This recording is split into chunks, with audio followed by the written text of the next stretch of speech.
Hindi po tayo nagtataas ng relihiyon sapagkat naniniwala tayo hindi sa pamamagitan ng relihiyon, kundi sa pamamagitan ni Jesus kung bakit po tayo maliligtas. Kaya tayo pong lahat ay tumayo, ating pong awitan, ating purihin ang ating Panginoon sa umagang ito. Amen! Hallelujah! Minsan pa po, no? Isang magandang umaga po sa lahat ng mga nagagandahan at tagapagpuang anak ng Diyos. Masaya po ba ang lahat? Amen! Sapagkat tunay nga, no, na ito ang araw na tayo po'y magbabalik pa sa salamat, kapuri sa ating Panginoon. Sabi nga, higit pa sa lahat ng kabutihan ng Diyos. Amen? Kaya sa oras ito, aawitin natin ang kapangyarihan, ang kabutihan ng Diyos sapagkat siya hindi nagbabago. Hallelujah! Sabay-sabay po tayo umawit. Sabay-sabay tayo sumamba. Magpuri sa ating Panginoon. Hallelujah!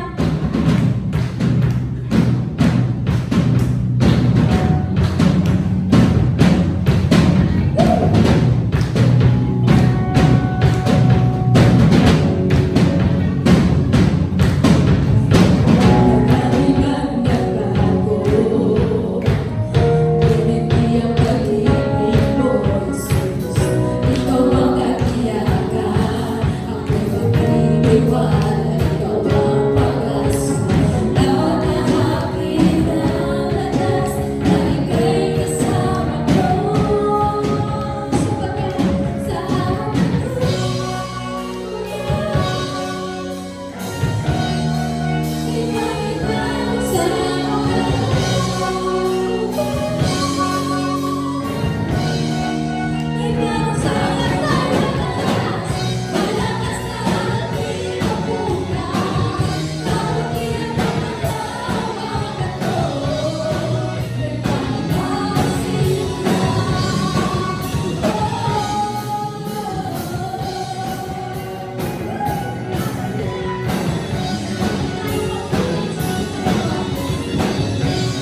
Hallelujah, Lord.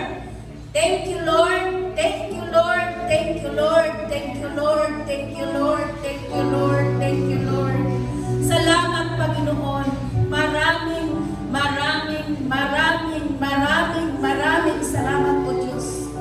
Sa napakagandang umaga na lagi mong ginagawa sa bawat isa sa amin. Lalo na, Panginoon, sa pamilyang GCN. Thank you, Lord, sa buong isang taon ng 2025 na kami, sinamahan mo po kami. Lord, paano kami magtatagumpay, paano kami lumakad, sumunod, Panginoon, lahat, Panginoon, ang pagsama mo sa amin, ina-appreciate namin ang lahat ng bagay, kalungkutan man, kasiyahan man, lahat ng kahirapan, katulad sa iyo, Panginoon, na napako ka sa krus ng Kalbaryo, sa lahat ng pagsasakripisyo mo, Panginoon, kami po, Lord, ay lubos kami nagpapasalamat na pinagtagumpay mo kami, sinamahan mo kami sa buong isang taon, Panginoon. At Lord, ang 2026, inaalay namin muli sa iyo ang aming mga buhay. Ang pamilyang GCF na pinangangasiwaan ng aming senior pastor ng pamilyang Blaso, Panginoon, mula sa kanila down hanggang sa pinakamababang pamunuan ng pamilyang ito, inaalay namin, inahandog namin sa inyo ang pamilyang ito. Ang panalangin namin, Lord, sasamahan mo pa kami lalo, Panginoon. Samahan mo kami higit, Panginoon, sa loob ng taon na ito ng 2026. Lord, proteksyonan mo po ang bawat isa sa amin. Gabayan mo po kami, Panginoon. Samahan mo po kaming lahat, Panginoon. Ang kahabagan mo, ang pag-ibig mo, Panginoon, igawan mo po sa bawat isa sa amin. Lord, nagpapakumbaba kami na hindi namin kaya kung walang ka. Kaya umaasa kami sa iyong tulong, sa iyong habag, sa iyong pag-ibig na kaming lahat. Kumpupin mo kaming lahat, Panginoon, sa pamilyang GCF sa loob ng 2026. Maraming salamat, Panginoon. Diniklara namin ang 2026 signs and wonders and miracle will follow in the name of Jesus. We declare salvation. We declare healing. We declare miracle in the name of Jesus Christ of Nazareth. Maraming salamat, Panginoon. Pinasisimulan namin sa iyo, Lord, ang aming mga panalangin. Ikaw lamang ang maitaas. Ikaw lamang ang maparangalan. Mula umpisa hanggang sa matapos. Alam namin, Lord, na ang bawat tatayo, sisidlan mo lang ang lahat. Ang mga awitin, ang mensahe, nadadaloy sa inyong mga abang-alipin na magsasalita, maging sa paghandog ng simbahan na ito, kapangyarihan ng banal na Espiritu ang maghahari sa lugar na ito. Siniluhan mo po, salamat sa mga banal mong anghel na lagi namin kasama. Maging sa mga oras na ito, Lord, in-appreciate namin silang lahat. Hindi man namin sila kayang pangalanan, alam namin, Lord, na kasama namin sila. Purihin ka, Panginoon, pasalamatan ka. Ito po ang aming samong at panalangin sa makapangyarihang pangalan ni Jesus na aming tagapagligtas. In the name of the Father and the Son and the Holy Spirit. Amen. Amen. Hallelujah. Amen. Amen. So, welcome po ulit sa bawat isa dahil alam ko na excited na tayo magpuri sa Panginoon. Sabi nga ba, may panibagong simula. Napakasarap. Sa araw na to, may panibagong simula. Amen. Kaya we declare new beginning, Panginoon, para sa aming lahat, sa lugar na ito at sa buhay ng bawat isa. At dahil dyan, tuloy-tuloy na tayo magpuri, magpasalamat sa Panginoon. Hallelujah! Amen! Amen! Hallelujah! Excited na po ba lahat?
napakabuti mo.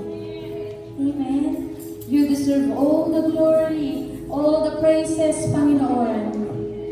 Kaya Lord, salamat sa oportunidad na ito na kami po sama-sama na nagpupuri, nagpapasalamat sa iyo, Lord. Amen.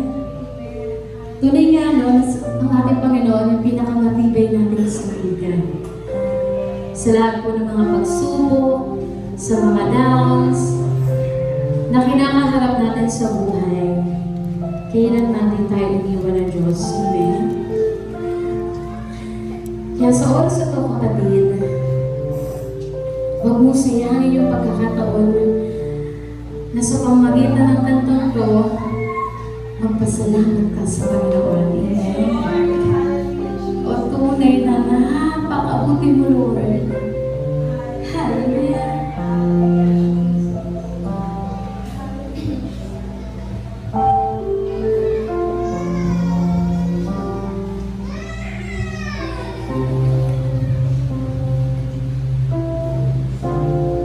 Yes,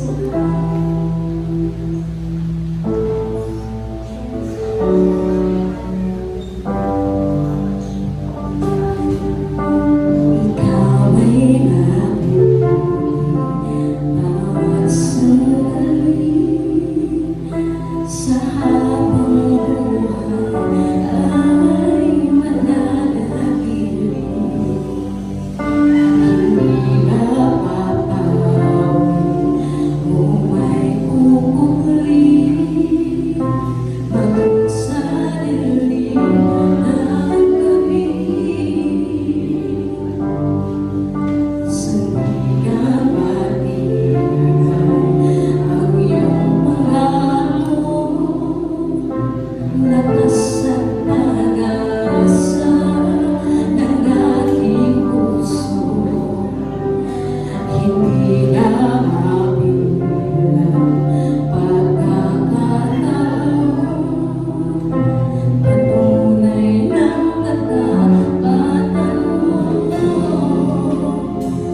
ang papuri at pasasalamat. Sabi mo sa Panginoon, ikaw ay mabuti, ikaw ay tapat,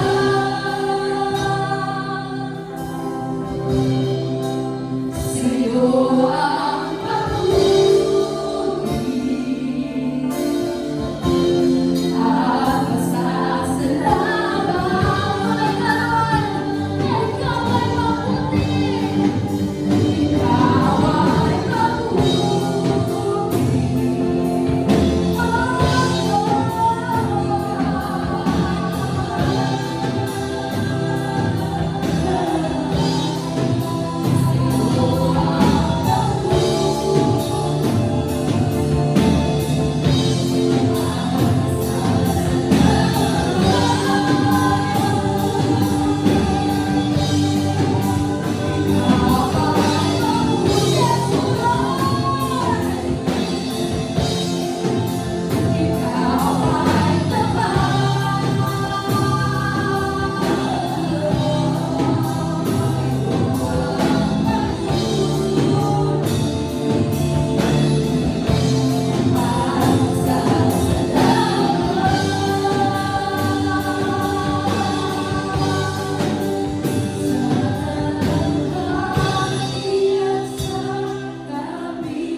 Nais ng Lord na marinig at hinig mo, kapatid. Yes, Lord.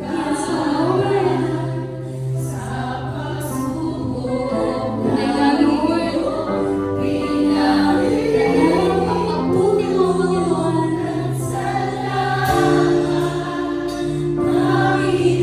Tunay nga na sa bawat katugunan, sa bawat panalangin namin, Lord, na kailanman hindi ka nagkulang. Sa'yo nanggagaling sa pagtutulong at pagpapalingin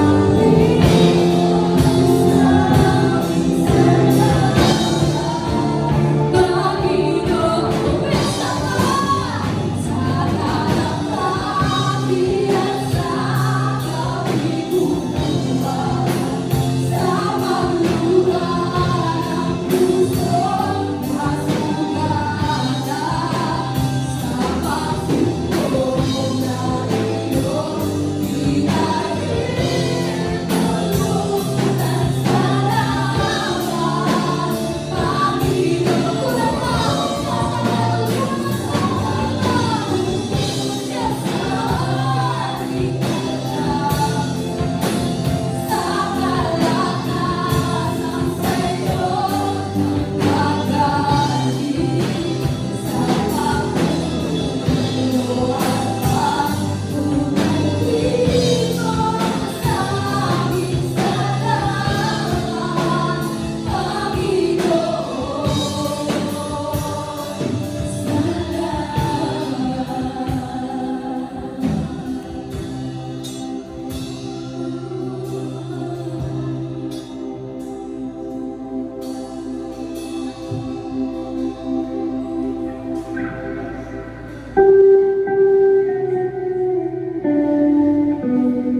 Yes, O Lord.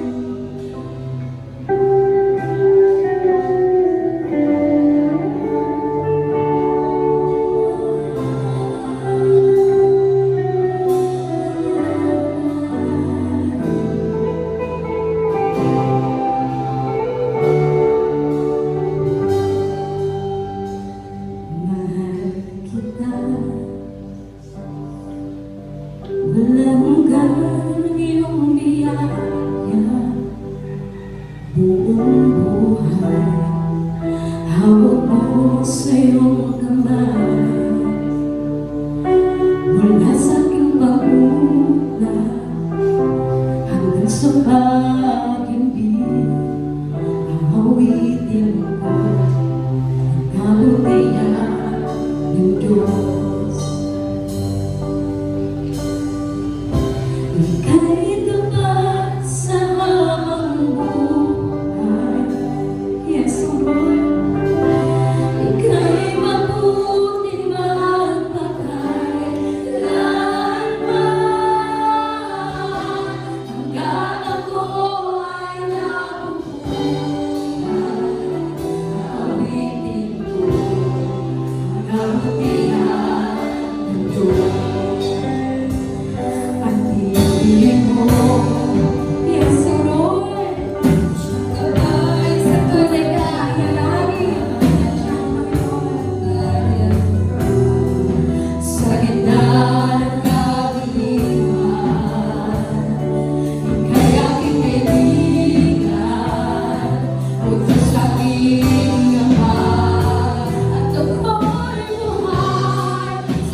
Amen. Hallelujah. Tuwing po napakasarap na magpuri sa Panginoon. Sige po, tayo po muna ay umupo.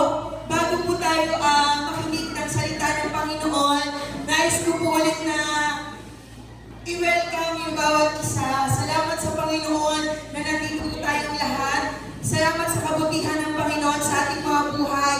Kung ang Diyos ay napakabuti sa buhay natin, kailangan ba natin ikahiya ang kabutihan ng Panginoon? Di ba kailangan talaga natin itong isambit na ating labi, isigaw, ihiyaw ang kabutihan ng Panginoon? Kung dati sa mga makabundo nating gawa, talagang tayo ay sumasayaw, kumakanta, umiindak, no? Sino rito yung mga kapanahon na nagdi-disco-disco? No? Nagbubudots-budots? Pagdating sa mundo, may pagbudots-budots tayo. Pagdating pa sa Lord, wala. Wala ba lang ba tayo ibibigay na the best para sa Panginoon? No? Sa kabila ng kanyang kabutihan, sa kanyang katapatan sa ating lahat. Diba? Alam niyo po, kami po yung nagpapasalamat. Ang buong pamilya po ng JCF, bagaman magkakahiwalay po tayo, iisa lang po tayo. Amen? Meron tayong Luzon, meron tayong nasa Bulacan, meron tayong Visayas, meron tayong sa Tigbawan, meron tayong Mindanao, meron tayong sa Davao, pero bagaman magkakalayo po tayong lahat, iisang katawan lang tayo. At kapag ang katawan ng Panginoon ay talagang nabibless, lahat tayo nagdiriwang. Amen? Nakikibahagi po tayo doon. At kaya tayo nandito ngayon sapagkat nais natin parangalan ng Panginoon sa kanyang kabutihan para sa mga kapatid natin dito sa Metro Manila. Amen? Sa Quezon City. Bakit? Kasi alam niyo po, nagsimula po, alam niyo, kung babalikan na yung church natin, no, bago po ang 2026, alam niyo, talagang madilim na yung loob kasi nga lumang-luma na, yung kisame nakalaylay na, no, talagang bagsak na. No, tapos yung ating mga facility, yung CR natin, lagi nang nagpapara, yung lababo, alam niyo, sobrang buti ng Lord. Kasi yung panalangin natin, nabigyan po ng maayos na bahay panambahan ang mga gustong sumamba sa Panginoon sa lugar na ito. Sapagkat wala naman po tayong partikular na relihiyon na dinadala. Hindi naman po tayo nagtataas ng kahit na anumang sekta sa lugar na ito. Ang tinataas po natin ay ang pangalan ng Panginoon. Amen? Kaya dito po para sa lugar na ito, no, naniniwala ko, mapalad ang pinggian sapagkat meron talaga na mga gawain na wala mong ibang itinataas kundi ang Panginoong Jesus. Walang ibang itinataas kundi siya lang. Kaya yung mga tao na gustong magpuri at sumamba talaga sa Kanya, makarinig ng salita ng Panginoon, welcome talaga ang lahat dito. Napakasarap mong magpuri sa Diyos. Amen? Ang sarap talagang magpuri sa Panginoon. Dati, yung ating church na ito ay madilim na, lumang-luma na. Ngayon, ano na siya? No? Napaka-aliwalas. Kumbaga, napaka-bright na niya talaga. No? Salamat sa Panginoon. Salamat sa Kanya. Sa lahat ng mga taong ginamit niya, yung mga talento ng mga tao para mabuo po ito. So, isa po sa mga gumawa, syempre sila Kuya Tony, yung ating mga kapatid din sa Bulacan. At ngayon si Kuya Romy naman na nandito. Palakpakan naman natin ang Diyos sa buhay nila. Kuya Romy, salamat sa iyo. No, na-instrument ka ni Lord para gawing maganda, maaliwalas, maayos yung ating church.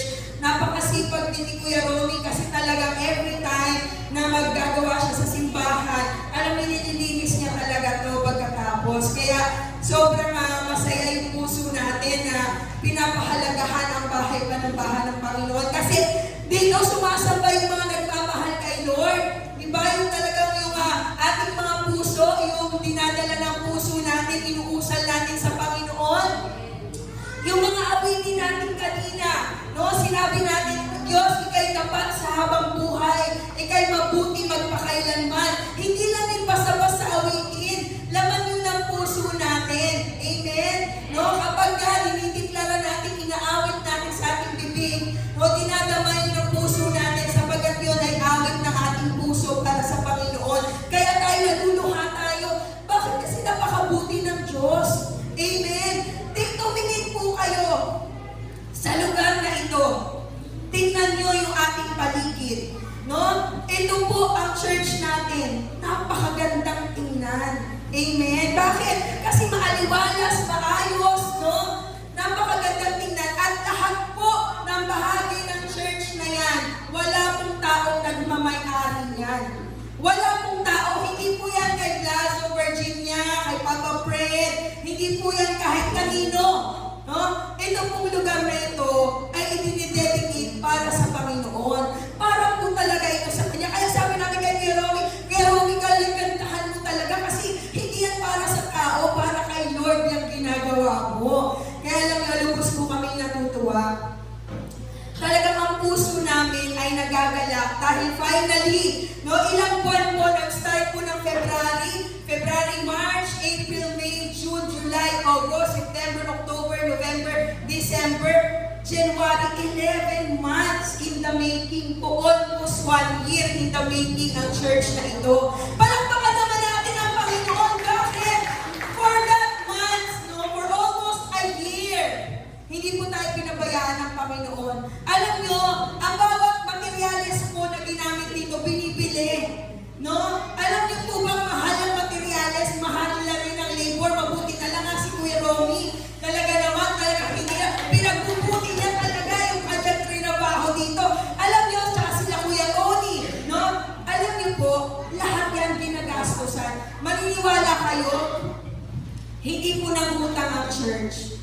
Wala po tayong utang kahit 5, wala tayong utang. Amen? Palakpakan naman natin ang Lord. Hallelujah. Amen? O yung ating mga pintor, syempre palakpakan naman natin sila Kuya Michael. Lord, thank you po sa buhay ni Kuya Michael, ni Kuya Ito, at saka ni Kuya Carl. Diba si Kuya Carlos, si Kuya, ano pala yun niya, no? Aloy, ayan, si Kuya Aloy. Alam nyo, darating ang panahon kung paano ginamit ang mga kamay ng mga tao na yan, ay gagamitin naman ang mga buhay nila. Amen?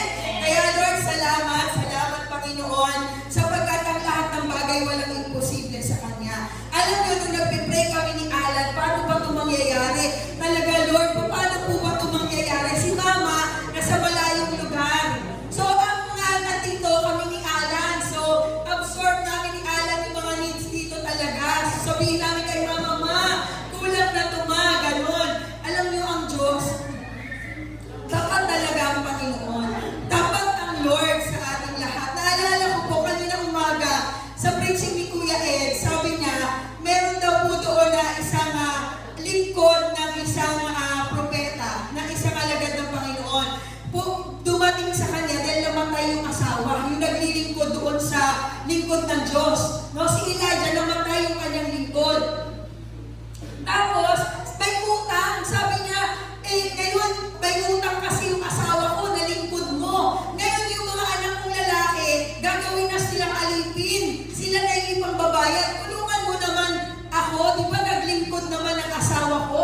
Alam niyo po anong sabi nung propeta? Sige, ano bang meron ka sa bahay ko? Sabi niya, wala naman po kung masyadong wala po kung kahit meron lang po kung botelya ng langis. Sabi ng gano'n, sige, yung botelya ng langis, kumuha ka ng maraming sisidlan, maraming lalagyan, lahat ng mga kapitbahay mo, hilian mo ng lalagyan, tapos magsalin ka ng langis. No? Alam niyo po, ginawa po yun ng asawa ng lingkod ng propeta, na lingkod ng Diyos. Kumuha siya ng mga lalagyan, kinuha niya yung mga lahat na nakuha niya, nandun na, inihilera niya, nilagyan niya ng langis. Alam niyo, hindi naubos yung langis, hanggang sa naubos yung lalagyan. Tsaka huminto yung pag-agas ng langis. Alam niyo, sa dami ng nakuha niyang oil, no? Bumalik siya sa propeta, sabi, eto na, natapos na. Sabi ng propeta, ipagpiling yung lahat yan, at may susobra pa dyan, mabubuhay na kayo ng maayos ng pamilya mo. Amen? Dahil lang sa maliit na langis. Alam niyo yung milagro ng Panginoon, hindi mo talaga ma-explain. Sabi ni Mama, hanggat nagpapagawa tayo, yung pagdaloy ng pagpapala ng Diyos hindi natatapos. No? Hanggat may pinaproject ng mga churches, hanggat may mga pinapagawang gawain ng Panginoon, habang tayo ay gumagawa sa Lord, bumubuhos ang mga pagpapala ng Panginoon. Amen? Palakpakan naman natin ang Lord. Kasi ang isang mga tao, ang mentality natin, ayoko nagbibigay tayo, ano man ang meron tayo, yun ang pinapadami ni Lord. Kaya nga tinanong ng propeta, ano bang meron ka?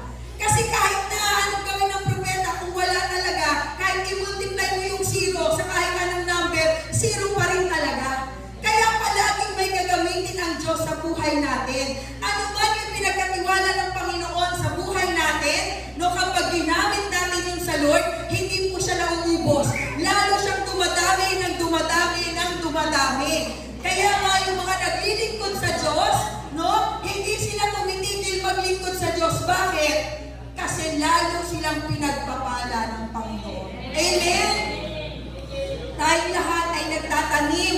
Sa totoo lang, lahat naman tayo sa tawag natin, di ba, ari-arian? Kasi wala naman talaga tayong pag-aari eh. Wala naman talagang atin. Tayong lahat ay steward lang tayo ng Panginoon. Tagapangasiwa lang tayo lahat ng Diyos. Pagdating ng panahon, wala tayong madadala kahit na anumang bagay sa mundo na to. Sapagkat hindi tayo may-ari. Kaya kami nagpapasalamat sa Panginoon, si Alan. Kami po ay talagang, kumbaga, utusan lang kami ni Lord. At masaya ang puso namin sapagkat pag nakita mo, kapag ikaw binigyan ka ng assignment at nakita mong maganda, Lord, alam namin na napangiti namin ang Panginoon. Kaya masaya kami kahit pagod na kami. Sabi mo nga, gusto mo nang isayaw yung pagod ko eh. Pagod na pagod. Pero alam nyo, pag nakita nyo naman na accomplish mo, no mission accomplished ka naman, ang sarap sa feeling. Napakasarap sa feeling talaga. Talagang lahat ng pagod mo, natanggal lahat ng pagod. Napakasarap po na maglingkod sa Panginoon. No? Kahit na tayo yung tagahugas ng pinggan, tagaluto, tagakuskus ng inidoro, kapag ginawa natin yan para sa Lord, kapag natapos sabi mo, napakasarap talaga na-accomplish natin yung assignment natin. Wala sa malaki, sa maliit na bagay, kung hindi sa puso natin na naglilingkod sa Panginoon. Amen? Masarap bang magpuri sa Panginoon? Amen. Kasi 2026 na mga kapatid. 2026 na. Kung gusto natin pagpalain tayo ng Panginoon sa buhay natin, i-partner talaga natin si Lord. I-partner talaga natin siya sa ating paglakad ngayong 2026. No? Kapag ang Diyos ang kasama natin, sino pa ang lalaban sa atin? Amen? Kaya kapag nakipartner tayo kay Lord, no, lahat ng bagay nagiging posible sa atin. Kaya, Lord, salamat. Nakita niyo ba yung times and offering logbook namin? Naku, talaga sabihin niyo, paano nakapagpagawa ko ng simbahan? Ang times and offering namin ay kakarampot lang. No? Pero salamat sa Lord, ang biyaya ng Panginoon ay higit pa sa sapat. Higit pa talaga at higit pa sa sapat ang biyaya ng Lord. Kaya Lord, salamat. Wala tayong ibang ipagmamalaki dito kung hindi ang galaw ng Panginoon. Talagang mabait talaga ang Diyos. Kaya po, welcome po kapag kayo po ay nandito sa Quezon City, mayroon po tayong bahay dito. Ang lahat po ng mga nais na sumamba sa Panginoon, kahit na ano ka pa man, no? Welcome ka sa gawain na to. Kasi wala naman tayong pinipili dito eh. Basta gusto mo magpuri kay Lord, welcome ka dito. Amen?